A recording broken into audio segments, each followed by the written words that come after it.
Hi, my name is Theodore the Channeler.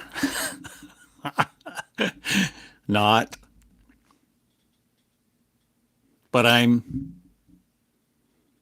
teaching about channeling.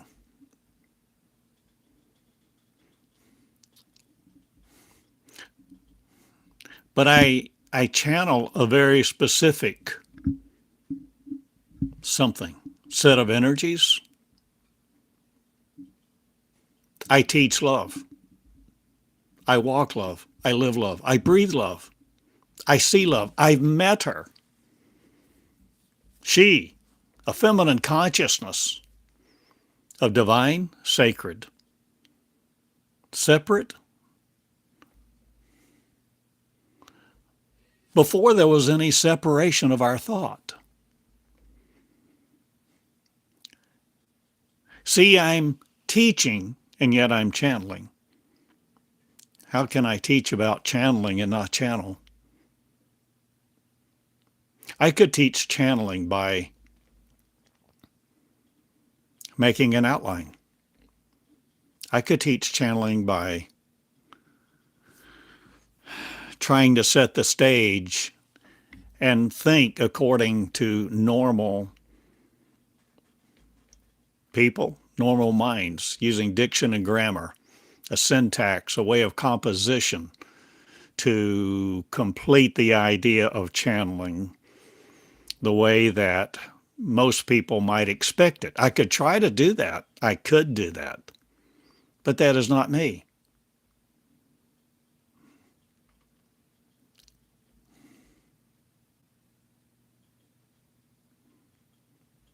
I'm not using my cognitive power to channel. It doesn't work that way.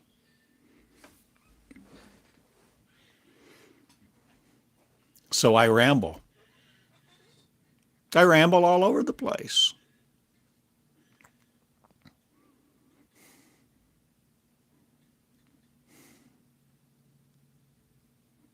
But that's how it works.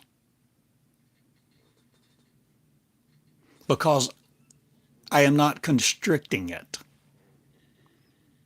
I am letting God, well, I used to call it God, because I sought God. That was the supreme force in existence in my way of thinking. So I sought to know God, and in desperation, I became more and more a man of prayer, disciplined in prayer. I learned how to pray. That itself wasn't easy. People aren't taught how to pray.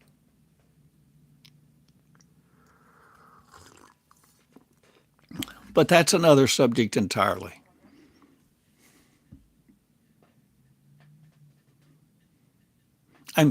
I'm focusing, or I'm trying to let you see and feel composure of an understanding that you create within you, that you compose with your own words, because the energy is there. The motivation is there. You see, these words are not something I've memorized or I've read. I'm letting an energy, what else do I call it? Spirit? It doesn't need to be religious. I have no desire to be religious. I don't want to be religious. It's not required. It's really not applicable or appropriate anymore. I'm not seeking a God to serve or comply with. I'm not seeking to channel God. I've learned the difference between love and what God is.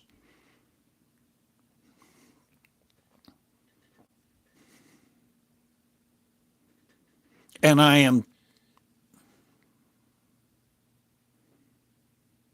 letting the openness of my heart be seen. And show it and show you a way where you don't constrict your love. And you boundaryless become in your own words. You see, I don't use the same syntax. I don't use word usage that governs me to use it.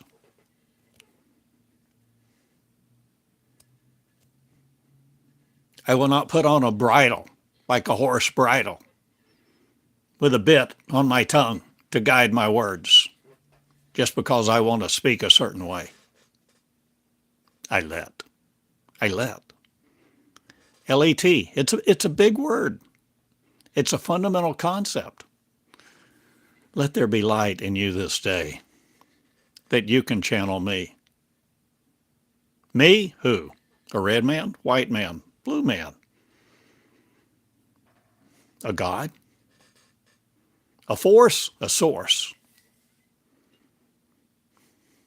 But see, what you seek, you will find. Because in your desire to find it and seeking it, you'll create it. And so often we create the false appearing real. We think we want something, and we don't even realize the force, the ability of our capacity to create. And we create what we think we want. But we didn't think it through, or we didn't have full knowledge. So lots of unintended consequences ensue.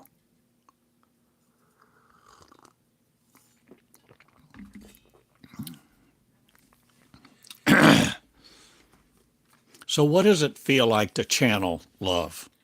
I channel love. I've learned the values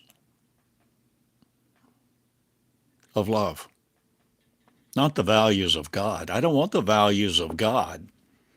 Any God that would say, thou shalt worship me, and I shall be the only one you worship.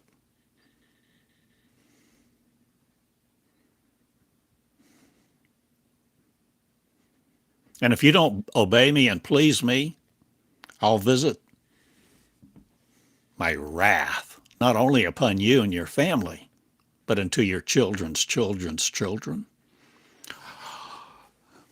Behold, a divide takes place. That's not love. Wrath, jealousy, vengeance, something that looks at me and tells me I'm a jealous God. And if I don't please it, it's created everlasting damnation for me. That's not the picture that I have of love. So I will not serve that story. I won't create that story. I will not live that story. Those words of that type will not live in me. So I don't crown me with it. You see, what I think with crowns me. What I think with, I crown. The energy and I are one. The energy of my thought, I and my energy, I and my Father are one. What are you fathering? The words of the seed, right? Go to the parable, the words of the seed. But I'm talking about channeling, or I seem to be trying to.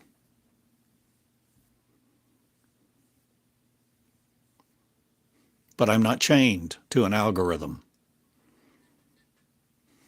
I'm not following an outline. I'm letting. Based on surrender. Based on the words that I have become. So I have become an intelligence that is not seeking the wise wisdom of man.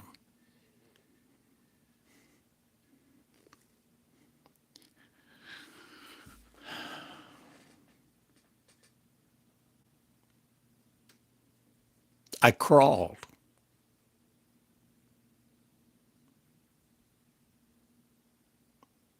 Then I learned to walk.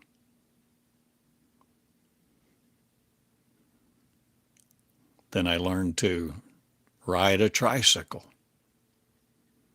Then I learned to ride a bicycle that had training wheels.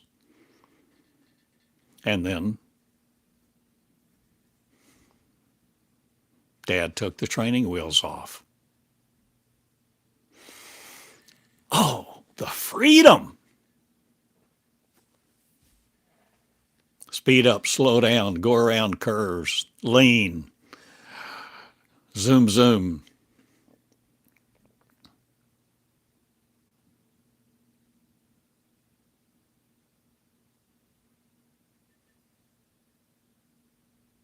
If we're willing to learn to channel love, love will applaud, love will bow before you in no uncertain terms.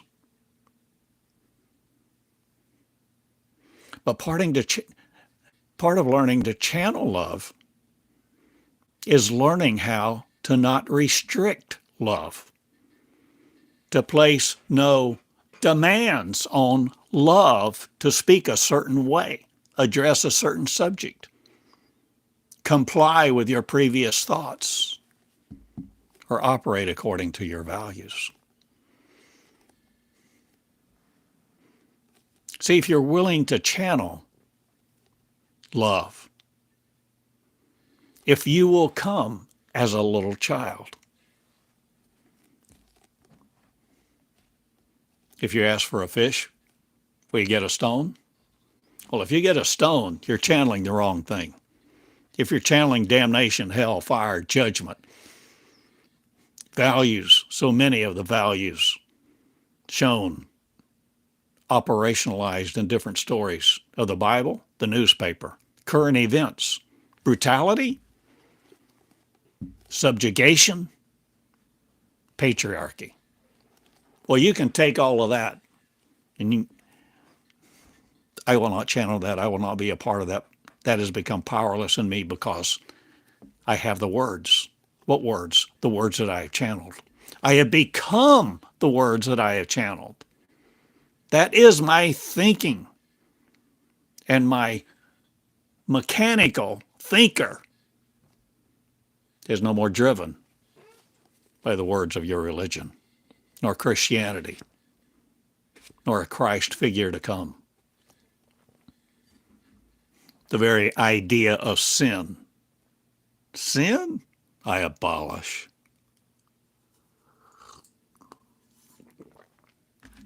And who am I? I'm a simple guy in Eureka Springs, 73, not in perfect health, not in perfect wisdom. I'm just me. I become one mind. My mind has become merged. My mind has become not subjugated to a thinking mechanism of an algorithmeter, an algorithm perceptor. I'm not limited by your time nor space. I know that time and space do not work like we think.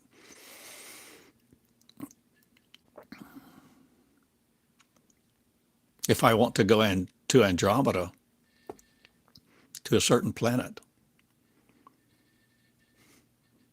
to the origin of a certain story or species, I can do so because I am not capped at the speed of light. The light I am, I have become surrendered to speak it, to have the revelation that constructs the reality of it in me being it.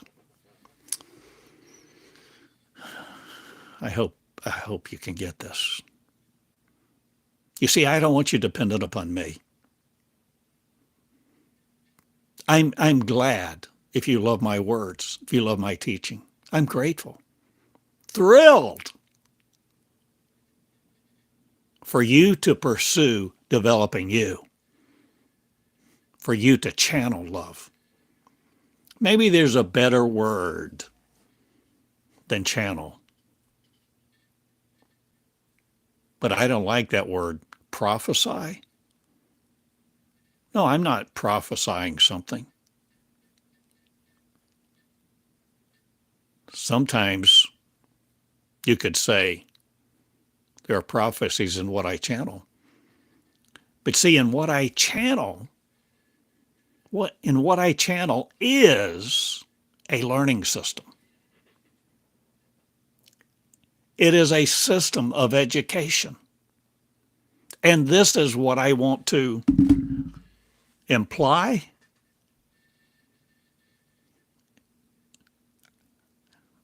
I no longer wish to be surreptitious or implicit, nor insinuate, nor dance around the issues. If you want to know God, well, let me define that. Not the God of vengeance, wrath, judgment, jealousy. But if you want to know the power, the force, if you want to know intimately, if you, not just about it so you can use it in your flesh, that doesn't work. You defeat you when you just want to tap into it.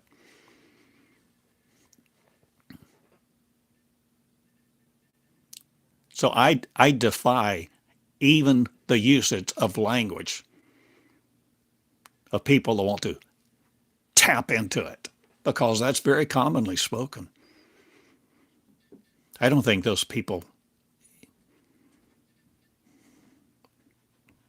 they don't know what love is. They've never met it face to face. They've never sat down and channeled love over the first degree that differentiates truth from truth.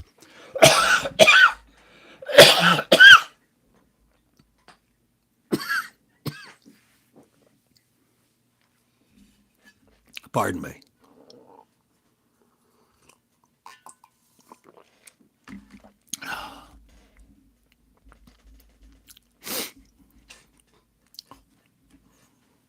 What is it like to channel?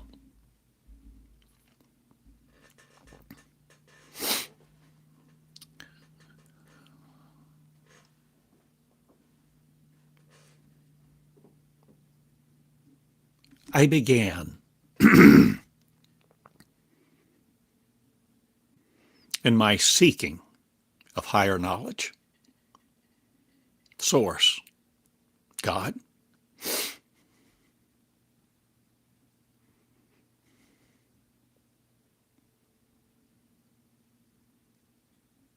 And in my openness to that, in my openness to God, to love, to something more, in my openness, my willingness,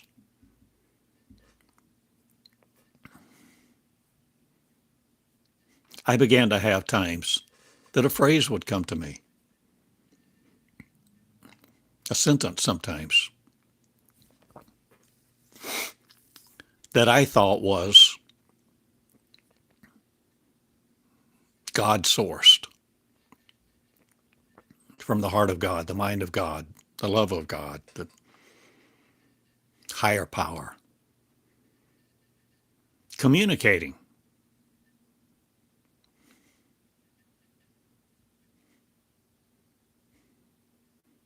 I had to learn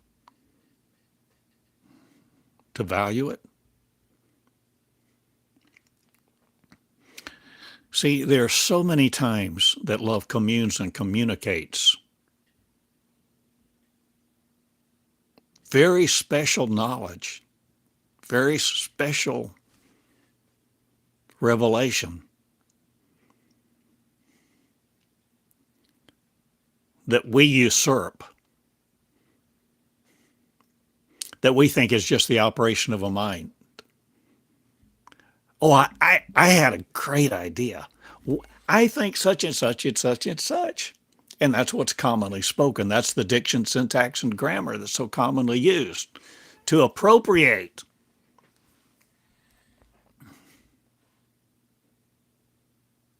You as the source for what was given to you. And love has told me this multiple times. Many, many times love comes and shares, makes aware, makes you aware of things.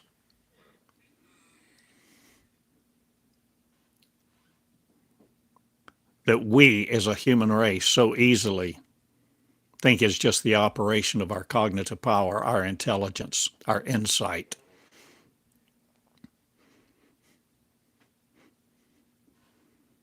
But there are times when I became open to the idea that certain ideas were not sourced by me, not just a result of my intelligence, cognitive power.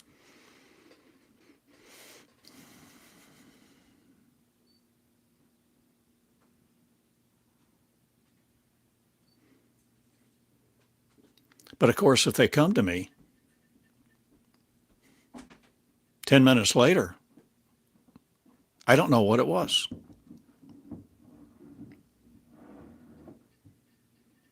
Because I've had so many distractions. Sometimes 2 minutes later, 10 seconds later, because the thought machine is ever at work. The thought machine that is inside our head is designed to process, and it operates 24/7. 24/7 as long as there's a blood pumping muscle to pump blood fluid and the flow of blood. Oh, so much I could say. But I began to learn to value these ideas, these phrases, these sentences enough to write them down. So, of course, at first, it was just the nearest little scrap of paper. Then there was a stack of little scraps of paper, yellow sticky notes, different sizes of paper. But then I learned through what I channeled began to communicate with me, literally asking me to value what's being said enough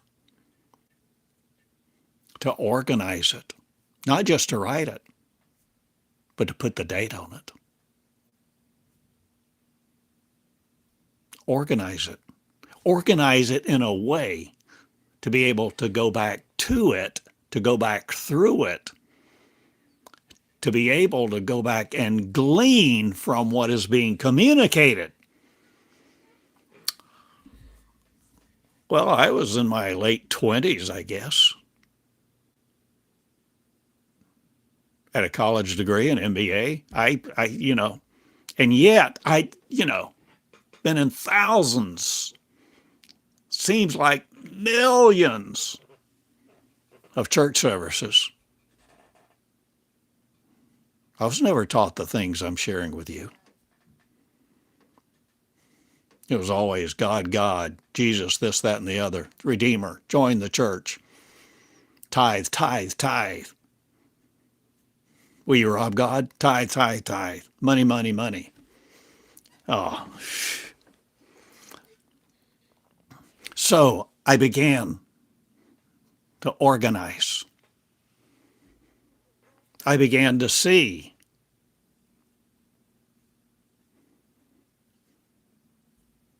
a way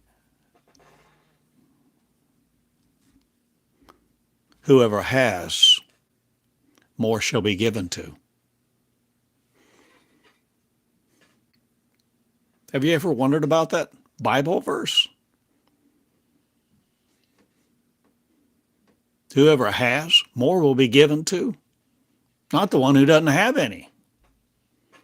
Well, that didn't seem very equitable.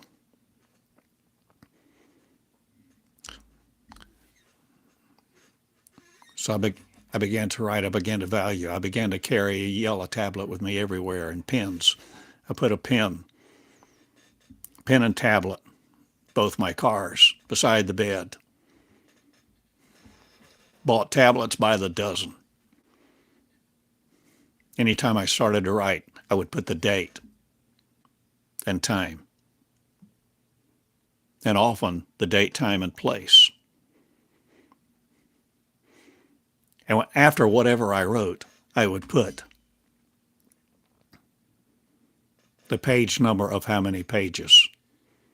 But of course, at first, it was all just on single pieces of paper. So I would write in the top right, 1/1, one of one page.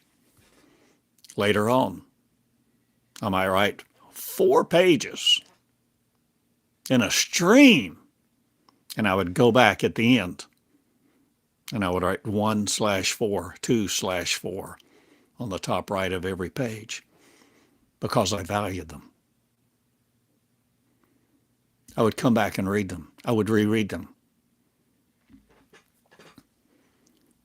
So I began to see, I look back and I associate, it's like I was beginning to crawl.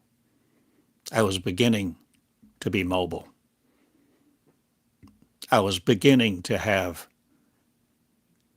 active participation in this process of communication, of learning through what would come through me.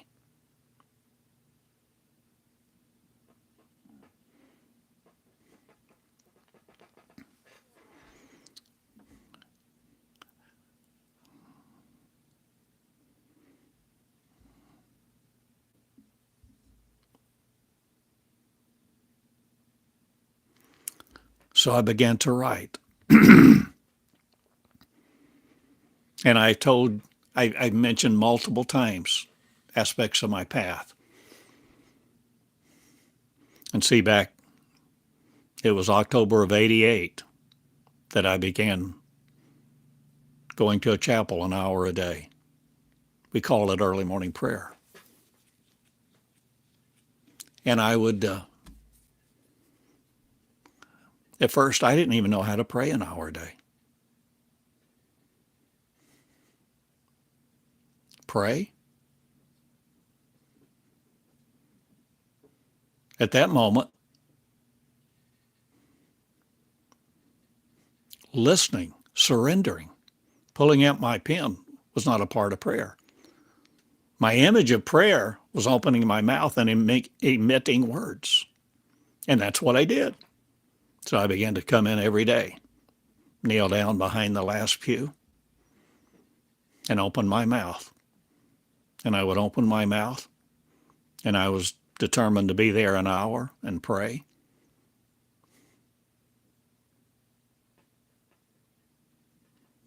So in my desperation and my lack of knowledge, I began to pour out what was in my heart, my mind, what I was experiencing, the way that I felt. I began to lay it all on the line, what I was dealing with.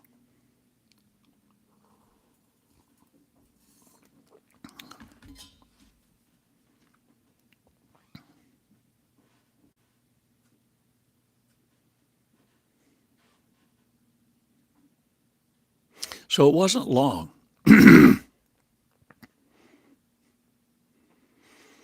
I began to experience somewhere after I'd been doing that, praying a while, walking through my circumstances, situations in my family, business, my feelings, just simply pouring all of this out. I mean, literally, to what I thought was God.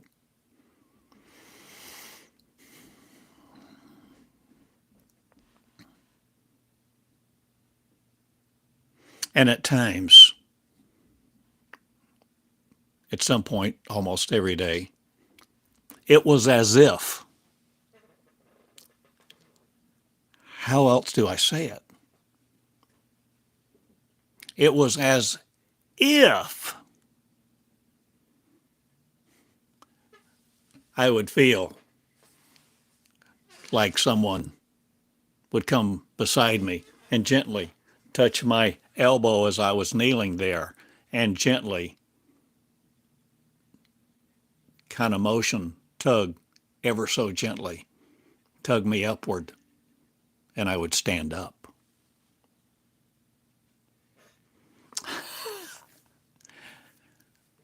No one was there. It wasn't another person. And I'm sorry, I don't know how else to say it any better, but it was as if. Maybe it was all within my mind or my spirit. Or is my spirit my mind, or are they separate no more? Well, let's see, these are other issues. But I began to experience this sensation, this something. And I would stand up. So I would stand there and pray. I don't stand in one spot very well for very long. Never have. I walk. It's okay if I walk. And I can stand fine, just not a long time. So I began to walk, and I began to walk and pray. So I would walk and pray. So I began to walk around that little chapel. At first, so timidly, walking just a little. And then across the whole back of the little chapel.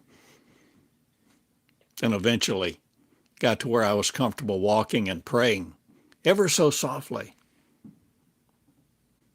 out loud, but very softly. I didn't want to disturb other people. I didn't want them to hear everything I was saying or know everything I was saying. And I got to where I'd walk down the left side, front to back, back to front. Eventually I got to where I'd walk across the front and all the way around. I'd walk all the way around the perimeter of the inside. But see, there were times then that things would come to me, thoughts, ideas. And I'd write them down.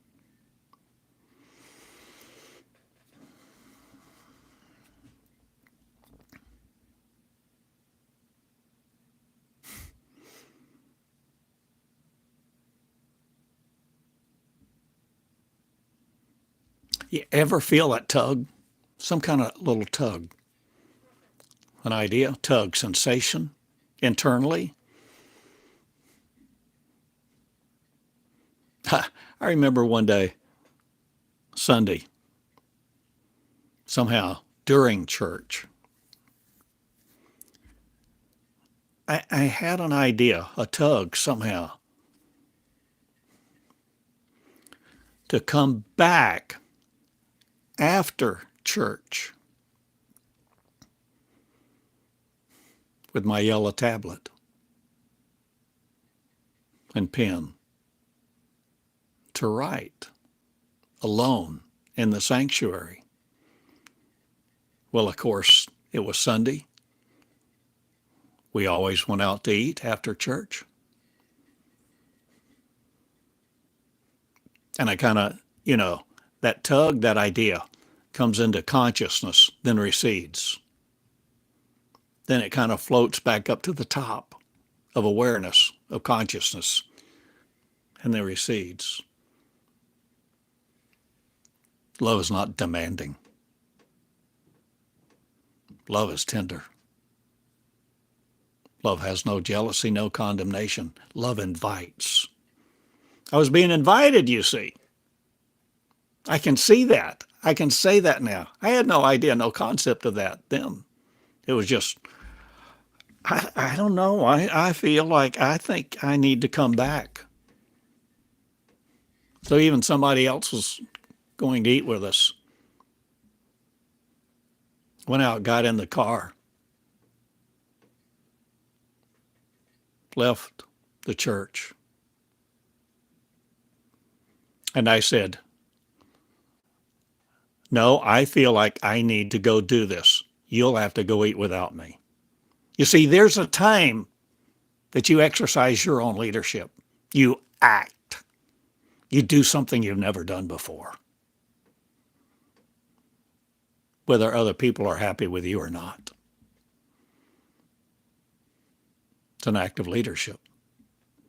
You begin to lead you in the ways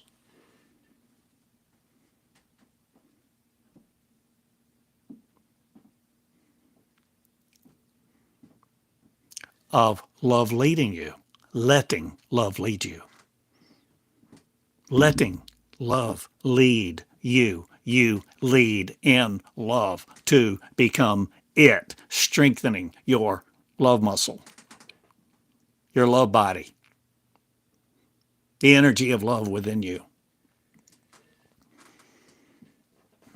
But what about this? What about these people with us? What about, we invited them. Da, da, da, da, da, da. Oh.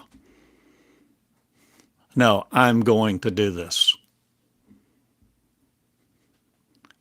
And of course, once I declared what I was going to do, I'm going to go do this. You'll have to go without me.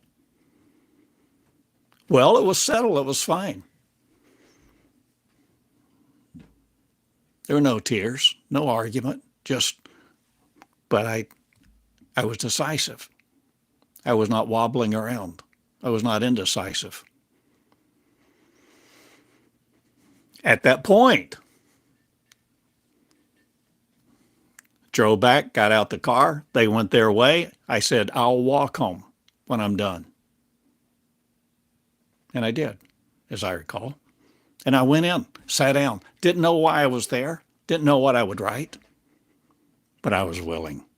I was willing to be there to conceive. Receive. I was willing to receive the seed of projection, the seed of communication, the seed of the word. I was willing to receive those words through me.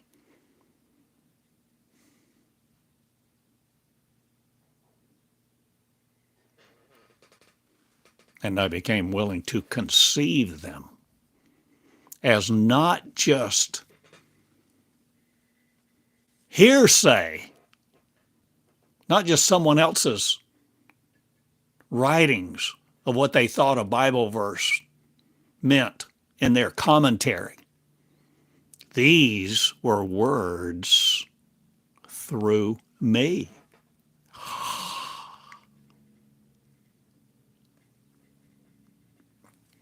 So I pick up my pen.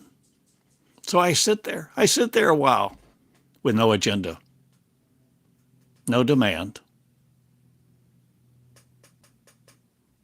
no outline of what I wanted to say, think, feel, or receive. I just sat. But as I recall, it wasn't long. A phrase came to me. I picked up my pen and wrote it. And once I did so, once I wrote that phrase, that sentence, I had another idea. I had another thought. I had the next sentence. And I just simply continued to write. And as I recall, I wrote about a page and a half. Wow. I wrote a page and a half long, a page and a half that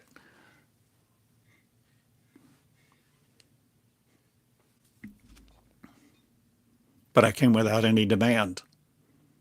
I came without the preconception.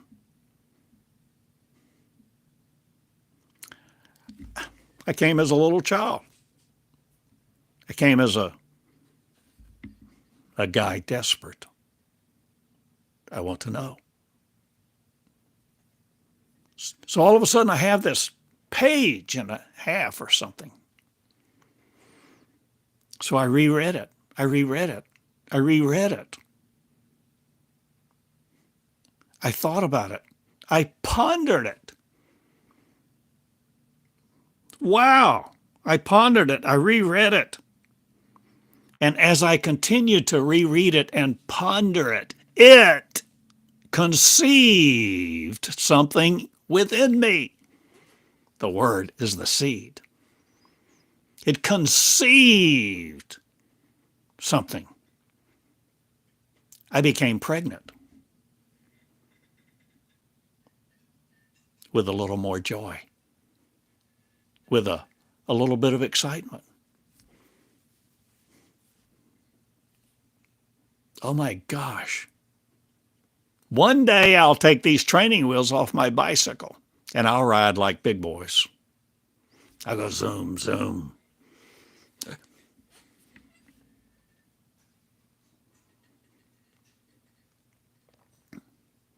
But see, you recall, I told the story multiple times, that early on,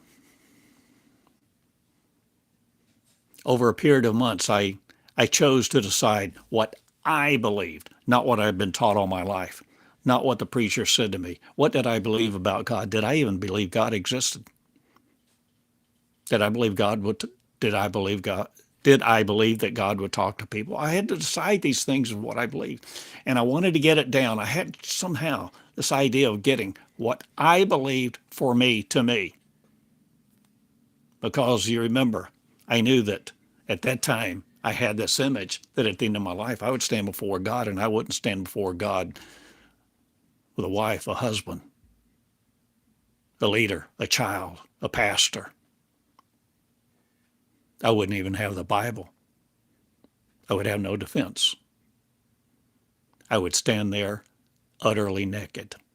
And that's the image that I had. So I wanted to know.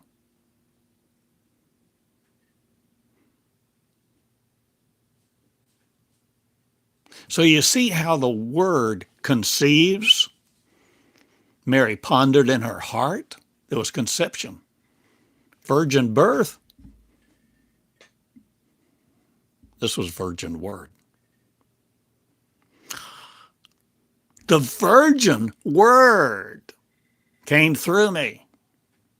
The virgin word. Because these were not somebody else's words. They didn't come from the Bible. They didn't come from a commentary, some eloquent author, some big charismatic leader, some pastor in a three-piece suit prancing across the stage.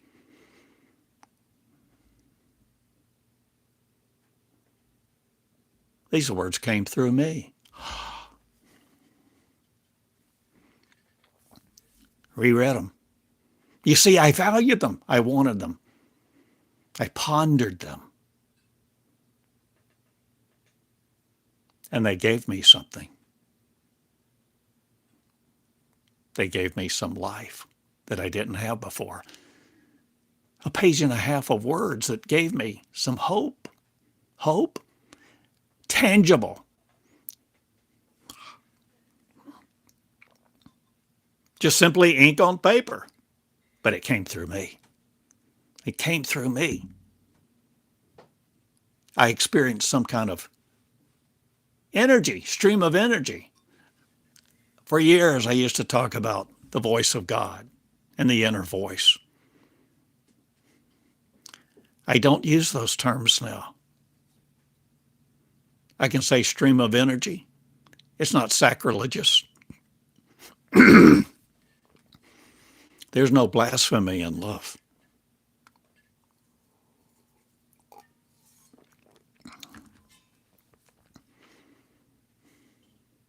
I don't need a God story anymore to communicate my love or the story of love, or how love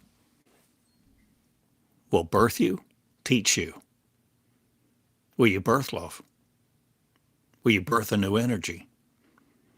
Will you see you can channel? And believe me, a lot of people channel a lot of things that are not of love. There's all sorts of people want to balance your chakras, give you spirit guides, and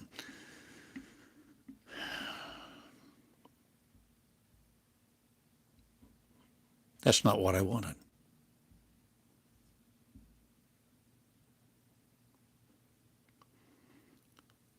And when you're willing to do more, when you're willing to do things you've never done before, when you are willing to come as a little child,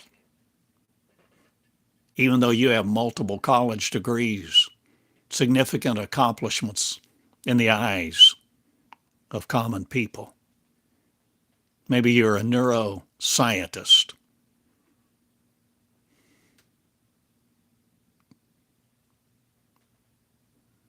You come as a little child. You crawl. You begin to move in these things that I'm speaking of. You begin to take charge. But you begin to take little steps where you begin to put one hand in front of the other, just like a little tiny baby beginning to learn to become mobile, to begin to crawl across the floor. You begin to write those phrases and those sentences, not on little scraps of paper, but paper that you value because you value what you write on them. You date them. You organize them. You reread them. You ponder them. And you question them with not just a curiosity,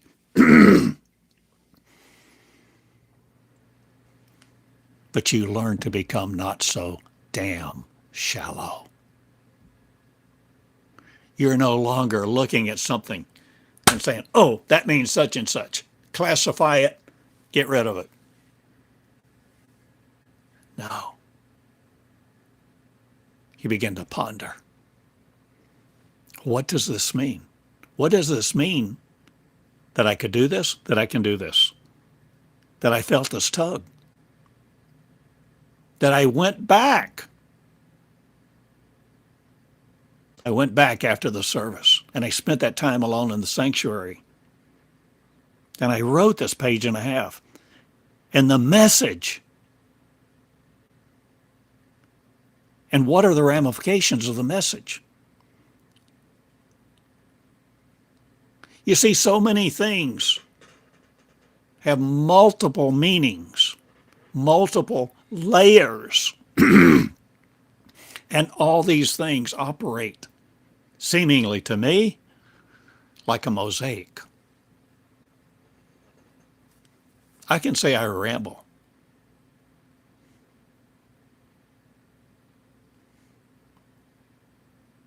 But the rambling produces a picture. Because there are connecting points where different words connect with different words in different ways.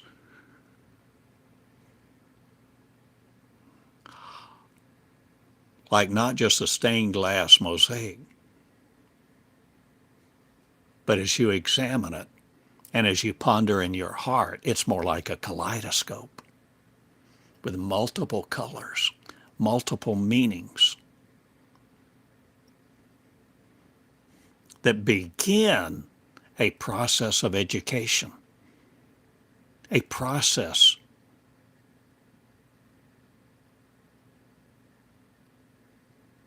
of creation.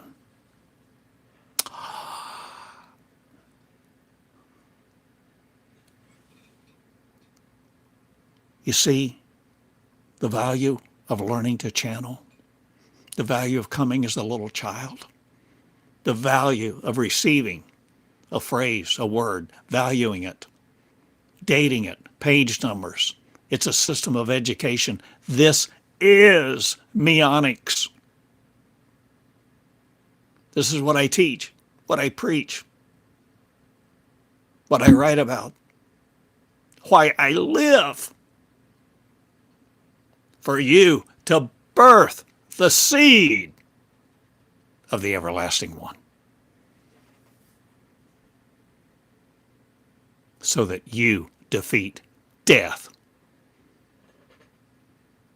so that you are no longer living your life in a paradigm of powerlessness. You no longer buy into the lingo that some church, some preacher equips you to do the gospel. You become who you really are. This is about you. That's why it's me, meonics. It's about the me that exists, pardon me, the me that exists before time began, because we were all a race of one, and every one of us was one. Quantum world, multiple worlds, multiverse. Pardon me.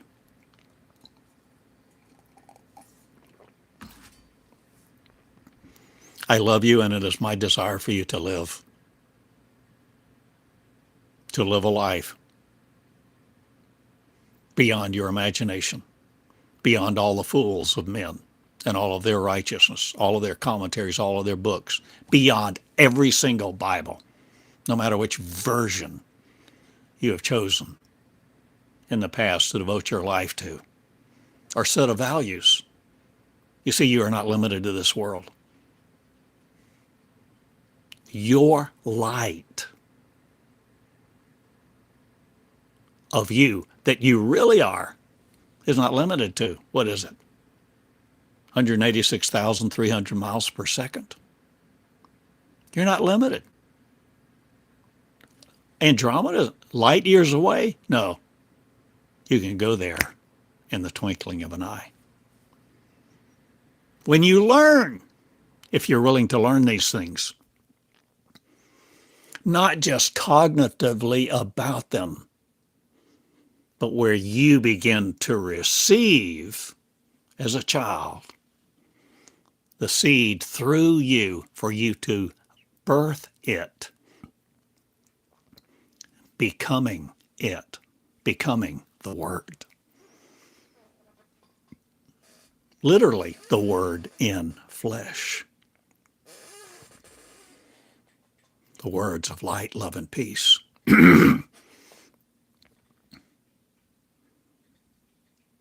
The words that change your life. The words that arise your leadership, where you begin to lead you off of the map that everyone else tried to superimpose on you, so that you would live your life according to their words. You would marry this man, this woman. You'd stay monogamous. You'd do this, that, or the other. You'd stay in your little corner of the world, your community. My friend, come out.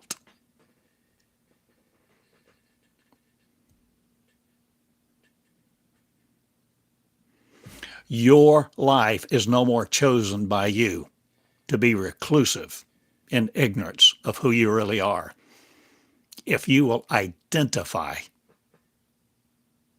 the identification of who you are through through these messages that you write, that you learn to channel.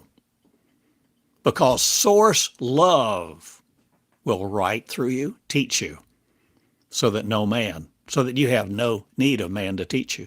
This is the operation of the new covenant. Talked about in, Exodus 19? Hebrews 8, Jeremiah 31.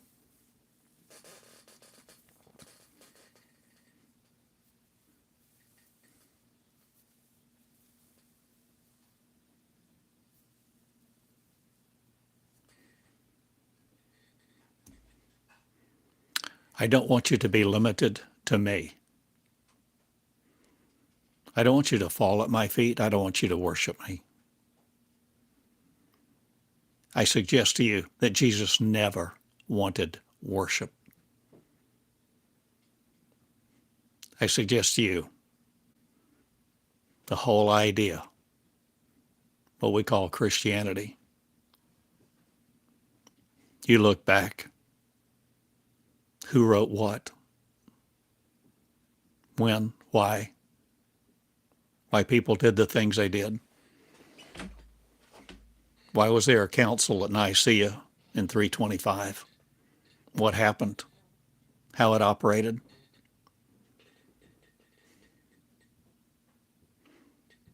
Jesus was a simple, common guy, but he learned how to learn.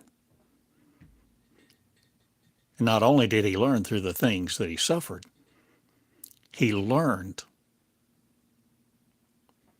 how to birth. Jesus became the first born-again person. The first. And you can learn the way that he learned. It's available to you.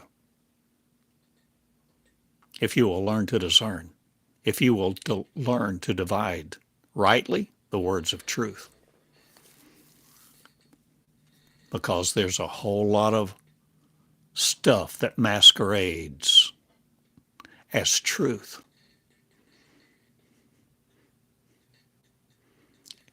And if you feel so inclined, you may be magnetically attracted. Oh, that feels good. I think it's right. And because you have the power of creation, you have the power of life and death in your tongue. You can create your own means of corroboration to you to validate it when it's not truth at all.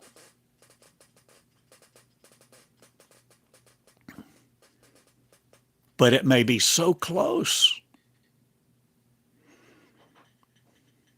But remember, 1 degree of 360 may not seem like very much. But if a ship on one continent gets 1 degree off by the time it gets to the destination, it's not where it may have intended to be. Just 1 degree.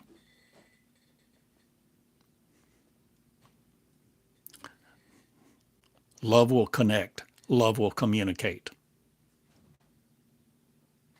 Love will reveal. Love does not hide itself. Love is not behind a veil. True love is unconditional. Unconditional. Unconditional. You can't beat it to death. You can't destroy it.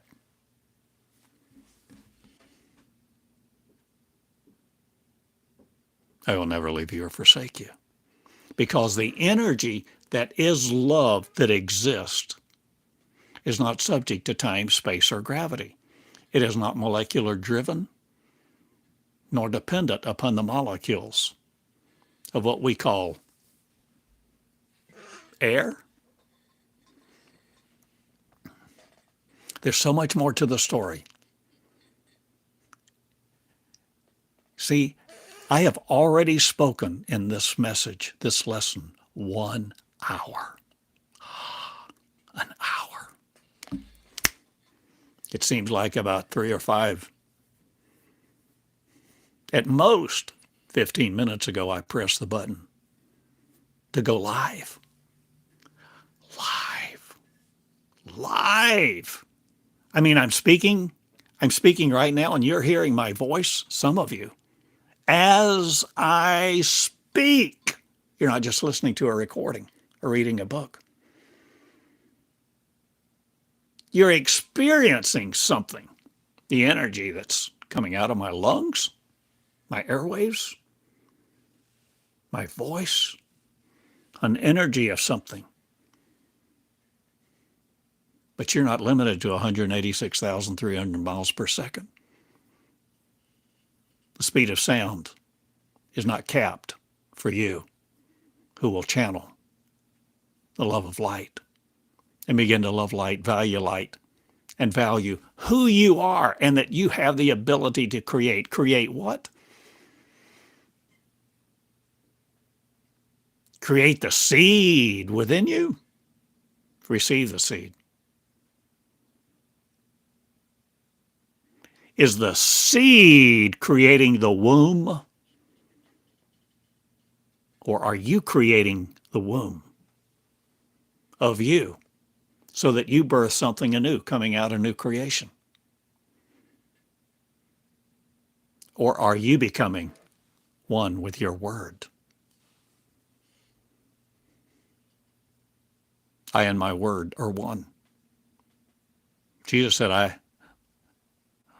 and my Father are one. But of course, that's the word Father. Well, of course, they'd use the word Father because that was all a patriarchal system, a system of hierarchy and caste, a system. The bottom line was to stay in power and control people. But that doesn't mean that there wasn't some truth in some of the things that have come through. I'm asking you to grow up and cast off your training wheels, to no longer need the sermons, the commentaries, the messages, the books, the podcast, the broadcast, the schools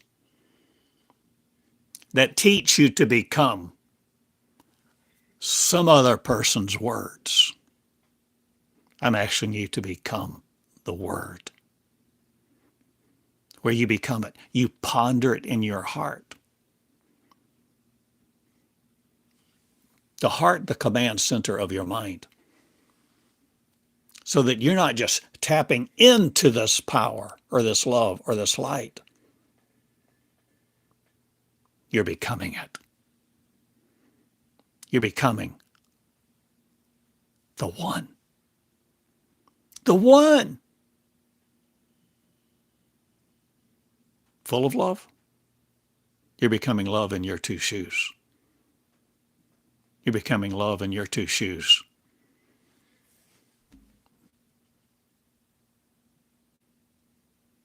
Simple enough to come as a little child into the holy place. Not the place of seclusion, but the place of surrender. Where you surrender to pick up your pen on a yellow tablet. And you take time. And you don't edit what comes forth.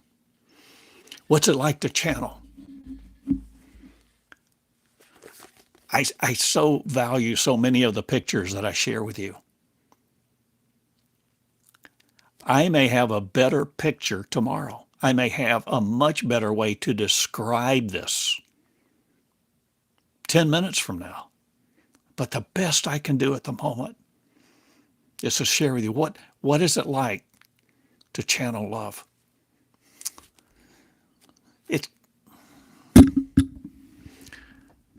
It's like you see this picture. You're the light of the world. It's like there is an energy in my brain, my mind, my being. It's like channeling. I surrender, where the light of this world, the light of true love, peace, and power, perfection, this light goes where it wants to. It connects certain neurons in ways that I'm not controlling. I'm not controlling how this energy connects with different hubs and networks of neurons. I'm not controlling it. I'm let there be light. Let there be light. See this day more than this picture. Hear more than the words that I have given you.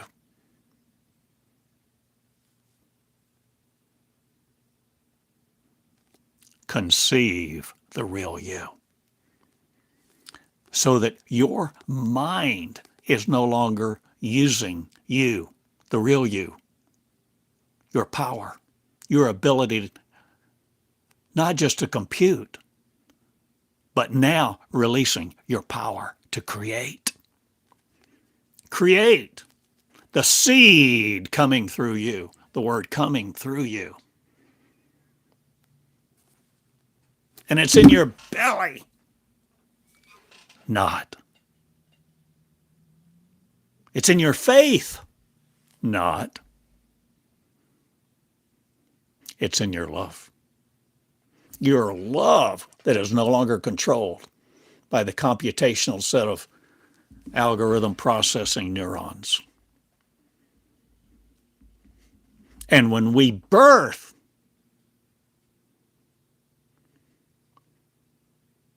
you're no longer afraid of Andromeda, outer space. You're no longer afraid of your leadership, or that somebody's going to make some kind of wicked, vile comment about your shape, your color, your dialect, what you wear. You won't care. Not.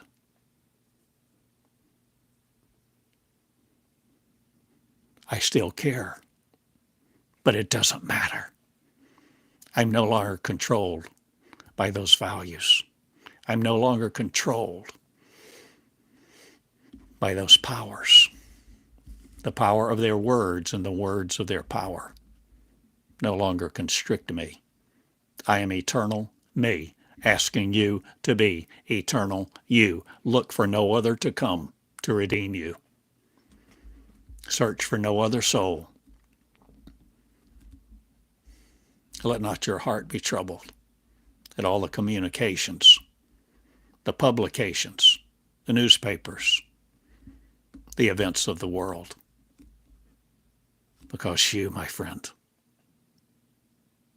are not of this world.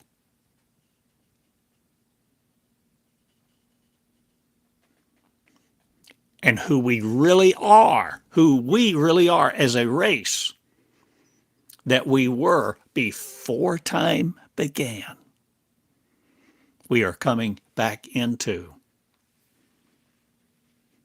to enjoy our power, enjoy our creativity, enjoy our love, enjoy each other. No longer be sacrificed to the idols of time, space, and gravity, the idol of the mind conquering you, the beast. We are no longer the beast of the field for a mind to usurp our power, our identity, our privilege to be who we really are in the cosmos. And that's why this is leadership school. Cosmic leadership.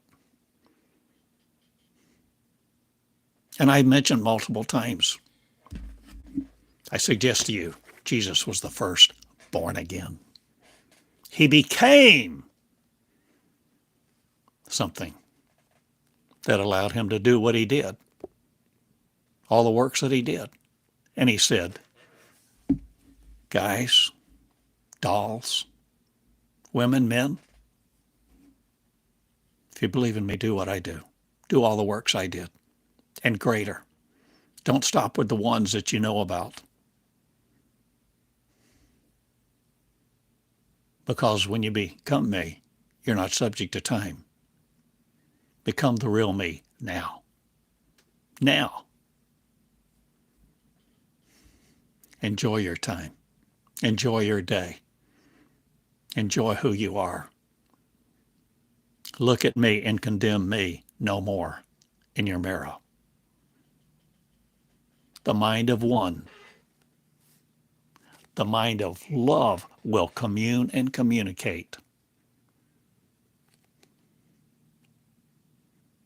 Worry not about a stray word or a false concept or precept that you may write about.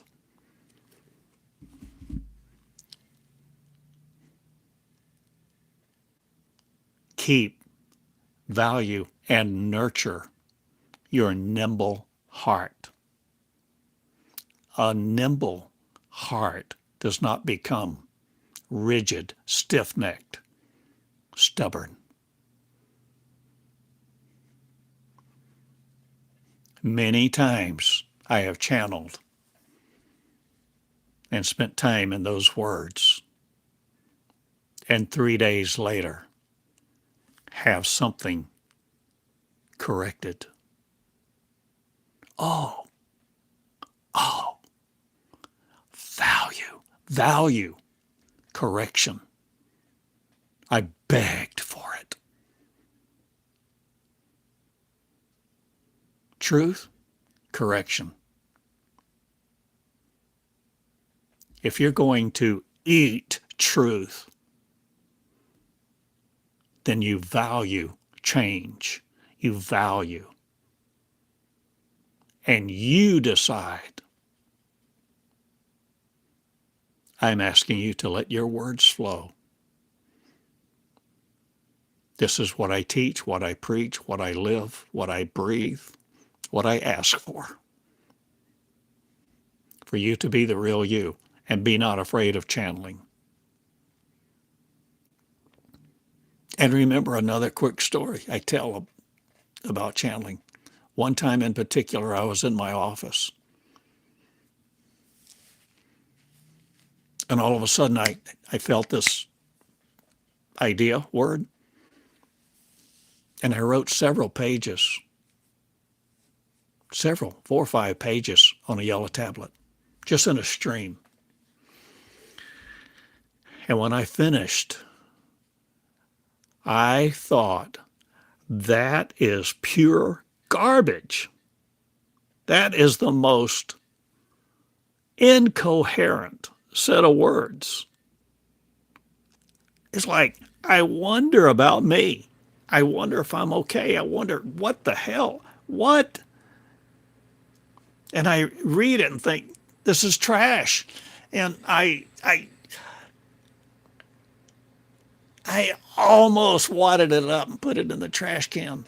And for whatever reason, for some reason, I thought, no, I'm going to set it aside a few days. And I took that literally, and I set it on the front right corner of my big desk that I had at that time. I don't know that I thought about it. I mean, I noticed it was there, surely, but I don't know that I thought about it till 4 or 5 days later. And 4 or 5 days later, I noticed it and I picked it up and I began to read.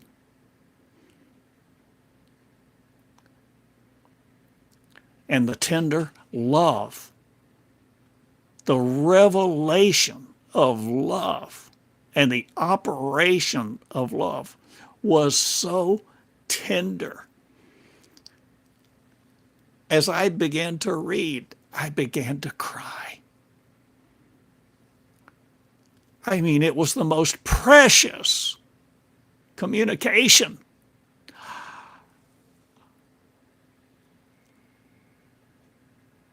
So I was so thankful. You see, when you channel, don't make snap decisions to say, oh, that's a bunch of garbage I just wrote, and throw it away. Wait, value it, examine it. Be open to it being garbage, but be open to it being precious truth for you to help you become the real you. This is what we're birthing.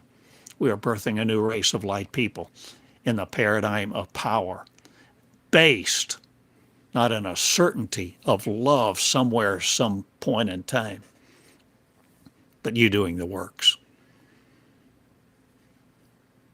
What is it? John 14:4. Jesus said he knew the way, but he said you are the way and you know the way. The way is in you, but it's been fallow ground. This communication with this frequency, the communication of pure love, the light of the ages, ancient of days, perfect love that exists beyond this world and farther. You are the light of the world. And when you really know who you are, you will understand. And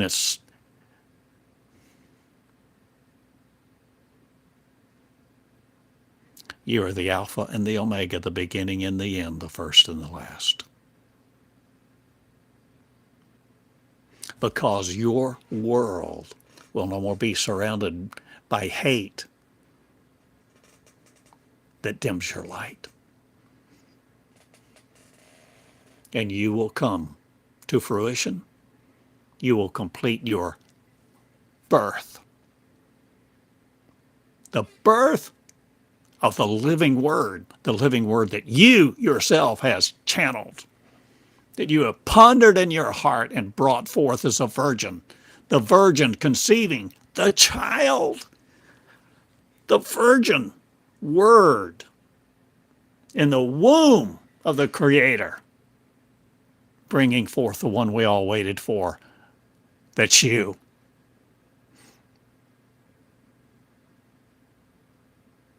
And we will all know this. Except for those who choose to exalt their mind, because they know good and evil. So they choose to feed their own mind, their own choices. But when you're ready to lay down and be stubborn no more, you're willing to lay down all that you have been taught and all your thoughts about this being the real world. When you're willing to lay down your feebleness, your reclusiveness, your being dominated by somebody else, things will happen. Your life will change. Hell may break loose. Think not I came to bring peace on the earth, but a sword, not a metal one, but that which divides rightly the word of truth, so you begin to know who you are and birth you. So the tongues of men no longer rejoice. They'll be weeping and gnashing their teeth because Babylon has fallen in the day, because you see, in the twinkling of an eye, you begin to realize, you begin to form the real you. Not because of your power, but because of your love. You come as a child, you learn as a child.